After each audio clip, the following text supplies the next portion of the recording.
कृत्रिम बुद्धिमत्ता हमारी दुनिया को तेजी से बदल रही है। यह तरक्की लाता है लेकिन नए खतरे भी।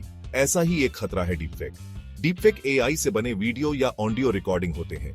ये किसी व्यक्ति की छवि या आवाज को किसी और के साथ असली जैसे बदल सकते हैं। भारत में डीपफेक का इस्तेमाल स्कैम के लिए बढ़ रहा है। अपराधी इस तकनीक का इस्तेमाल अनजान लोगों को धोखा देने और ठगने के लिए करते हैं। यह भारत के डिजिटल परिदृश्य के लिए एक बड़ी चुनौती है। भारत में डीपफेक के बढ़ने के कई कारण हैं।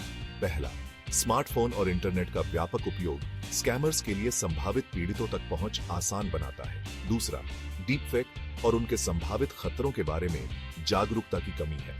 बहुत से लोग अभी भी इस बात से अनजान हैं कि ऐसी तकनीक मौजूद है और इसका इस्तेमाल बुरे कामों के लिए किया जा सकता है। तीसरा, मौजूदा कानून और नियम डीपफेक तकनीक में तेजी से हो रही प्रगति के साथ तालमेल बिठाने के लिए संघर्ष कर रहे हैं, जिससे अपराधियों पर मुकदमा चलाना मुश्किल हो रहा है।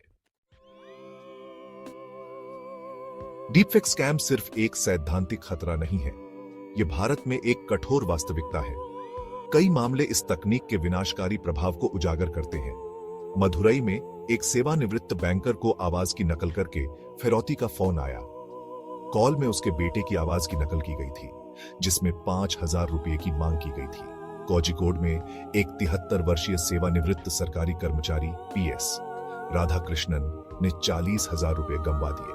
वह एक डीपफेक वीडियो स्कैम का शिकार हो गया। ये मामले सिर्फ एक वानगी है। ऐसे स्कैम का शिकार होने पर शर्मिंदगी के कारण ऐसी कई और घटनाएं सामने नहीं आती हैं। पीड़ितों पर भावनात्मक प्रभाव विनाशकारी हो सकता है। उन्हें न केवल वित्तीय नुकसान होता है, बल्कि विश्वासघात का भी अनुभव होता है। ये घटनाएं भारत में डीपफेक स्कैम से निपटने के लिए प्रभावी उपायों की तत्काल आवश्यकता को उजागर करती हैं। भारत सरकार डीपफेक के खतरे को पहचानती है। इलेक्ट्रॉनिक्स और सूचना प्रौद्योगिकी मंत्रालय यानी MeitY इस मुद्दे को हल करने के लिए कदम उठा रहा है। नवंबर 2024 में MeitY ने 9 सदस्यीय समिति का गठन किया। इस समिति को डीपफेक के दुरुपयोग का अध्ययन करने और समाधान सुझाने का काम सौंपा गया है। समिति ने अंतर्दृष्टि और सुझाव इकट्ठा करने के लिए हितधारकों के साथ बैठक की है।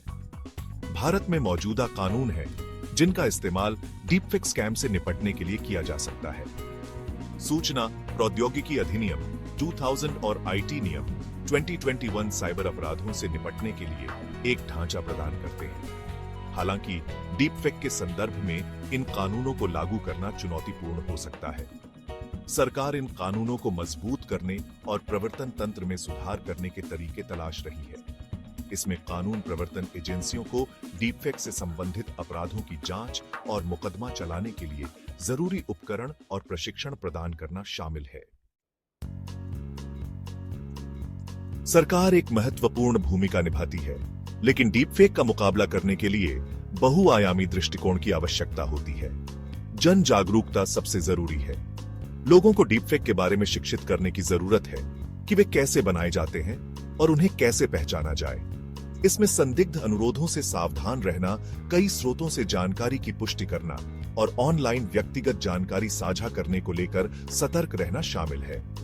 तकनीकी समाधान भी महत्वपूर्ण है। डीपफेक का पता लगाने के लिए एआई का ही इस्तेमाल किया जा सकता है। शोधकर्ता डीपफेक वीडियो और ऑडियो में सूक्ष्म विसंगतियों की पहचान करने के लिए एल्गोरिदम विकसित कर रहे हैं। ये उपकरण प्लेटफॉर्म को डीपफेक सामग्री को फ्लैग करने या हटाने में मदद कर सकते हैं। सरकारों, तकनीकी कंपनियों और नागरिक समाज के बीच सहयोग जरूरी है। जानकारी, सर्वोत्तम प्रथाओं और संसाधनों को साझा करने से इस विकसित होते खतरे के खिलाफ हमारी सामूहिक रक्षा मजबूत हो सकती है।